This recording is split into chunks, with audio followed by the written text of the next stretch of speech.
What's up, guys? Welcome to Movie Appointments Flashback Reviews, where we take movies from our past, break them down, and tell you what we think about them. If you like what you see, hit the subscribe button, hit the notification button at the top, and comment below on any of these videos. So you're wondering why this video is releasing on Sunday, June 30th? Well, I'll tell you. This movie is, of course, South Park Bigger, Longer, Uncut. It's a movie that's now officially 20 years old, and it came out on June 30th, which was a Wednesday when it came out.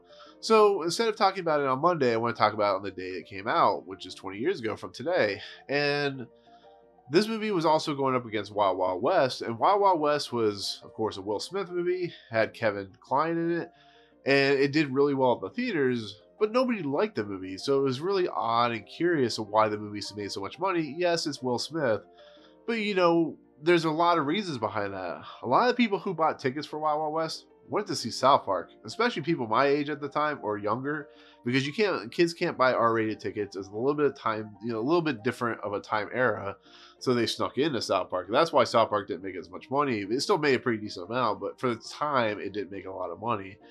And there's a reason why people wanted to see South Park, because it was the height of its popularity, even though it's still popular today.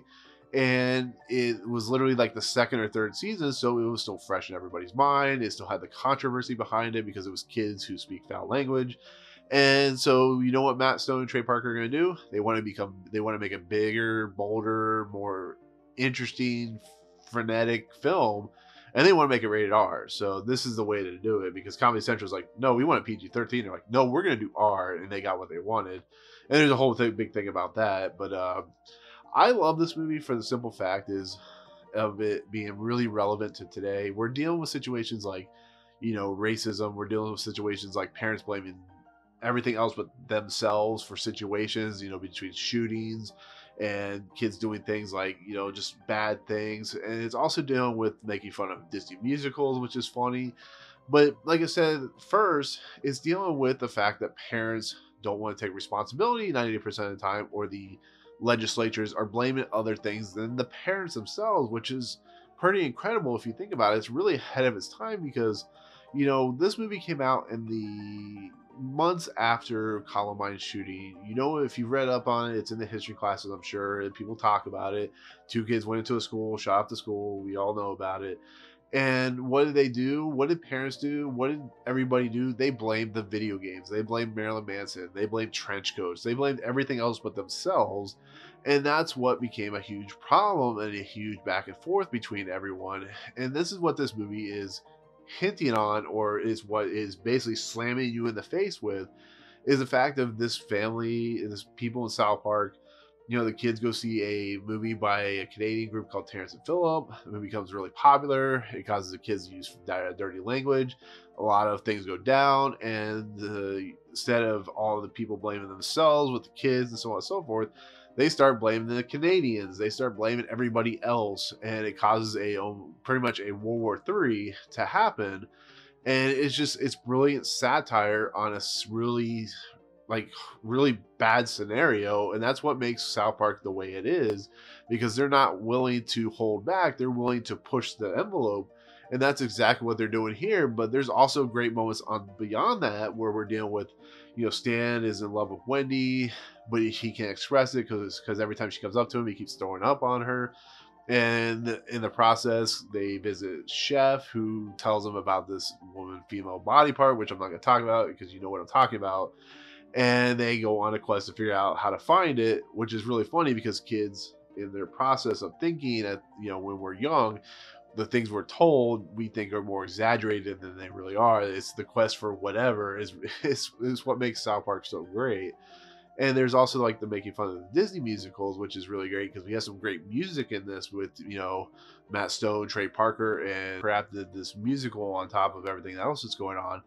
When we get songs like Blame Canada, we also get stuff like Loud Resistance. We just get all these great songs, up there, that Satan sings.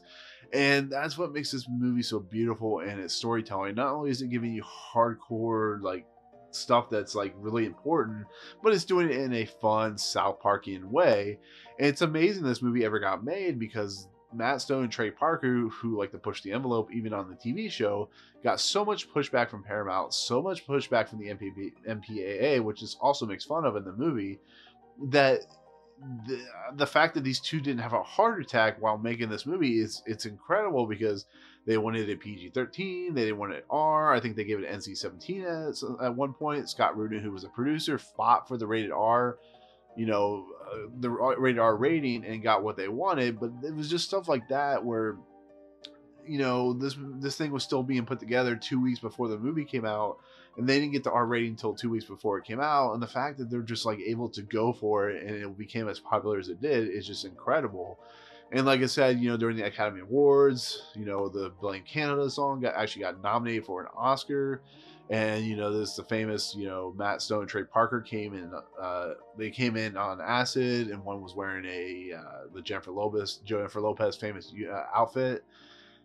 And I don't know, that's just what makes this movie so great. It's just, there's so much great material. Satan and Saddam Hussein are a couple in this movie, and when Kenny eventually dies, he goes down, he becomes kind of like a psychiatrist to Satan, and then there's some really dirty stuff going down there. And right before the boys go see the movie, which they had to use a homeless guy to get them into, there's actually no foul language at all in this movie up until they see the Terrence and Phillip movie itself, which is a brilliant move on the creators. Because when they have the little Mountain Town song that Kyle and the crew are singing, or Stan and the crew are singing, I should say, it's literally like the most Disney-esque thing you could see that's using South Park characters. It's pretty brilliant if you think about it. And then when they go to see the movie and they see that, all the stuff that Terrence and Phillip are saying, and they have that song, which I'm not going to say because it's very vulgar in its title. And then all of a sudden the boys just start using foul language, and they just use it like it's going out of style. And that's brilliant. And, even the adult characters and what the Matt Stone and Trey Parker are portraying with them is incredible as well. Sheila, who's like the main adult in this movie, because since this is early, you don't have Randy, and you have all these characters that we see nowadays. She's like the main proponent for blaming Canada for everything, and that's all that stuff going down is brilliant as well. Then there's the whole USO show stuff with Big Gay Al and Winona Ryder, and there's the Mole, which is the character that the boys hire to basically break into the USO show and take down everything. And then there's like Terrence and Phillip are gonna be electrocuted, and this movie is just insane. It's brilliant, it's funny, it's just there's so much going on in it. It's everything you hope for, and unlike stuff like SpongeBob and The Simpsons in a respect, every character gets their great moment, their great amount of dialogue. There's some really funny stuff in this. Cartman has some of the most outrageous stuff that I've ever heard in a movie said in this movie just by him, which is pretty brilliant. But yeah, I mean, when you watch this movie and you see the segment, for instance, when they're basically strategizing how they're going to take on the Canadians, and the main guy, the main commander says, there's Division 1 or whatever, Troop 1, and it's basically just the entire population, the entire black population of South Park are going to be the frontline people. That's pretty relevant to today as well, because it's kind of funny, but it's kind of like sad if you think about it, because the African American population with what they're dealing with now, it's a very good commentary on how the African American population and the Caucasian population, how much that becomes a problem. And Chef's line in it and what ends up happening is really funny. But then everything goes to war, and like you see everybody dying, and you just see everything going into crap, and it's beautiful. And Satan comes up, and Saddam, because he's plotting against everybody, he comes up and starts becoming the leader, and there's just some good stuff in there. But yeah, this movie is definitely worth its 20 years old. It's definitely, you can definitely tell that the animation has gotten better since then, which is kind of crazy. But as a movie that's animated, that is speaking a lot, that's even relevant today, this movie is brilliant even today. I watched it just a couple days ago, and I felt like this movie just still speaks, still just has a lot to say, and just still is really funny. And it's very South Park, and it's reason why Matt Stone and Trey Parker can do whatever they want now, can do no wrong, because they did stuff like the Book of Mormon, they did stuff like Team America, the two South Park games, which are brilliant satire games in themselves, it's no wonder why this movie still holds up today and why it's considered a classic in animated telling, storytelling. Yeah, people have problems as the movie goes later on. It feels like it runs out of steam.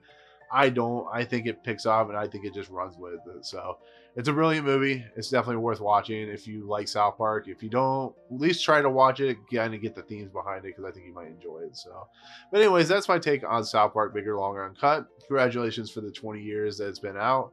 And as always, if you like what you see, hit the subscribe button, hit the notification button at the top, and comment below what your favorite South Park character is. If you don't have a particular South Park character you like, tell me what your favorite part about this movie is, because like I said, there's so many good moments. I can't really name one. The Blame Canada stuff's really funny. But anyways, thank you so much for watching. And as always, we'll see you on the next video. Peace out.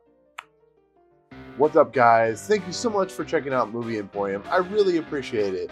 If you want to, go ahead and hit the subscribe button. Hit the notification button and the bell at the top. Find out what's coming next for Movie Emporium. Also, check out these 2 videos. They're amazing. I think they're awesome. I think you'll enjoy them too. But otherwise, thank you so much for watching, guys. We'll see you next time.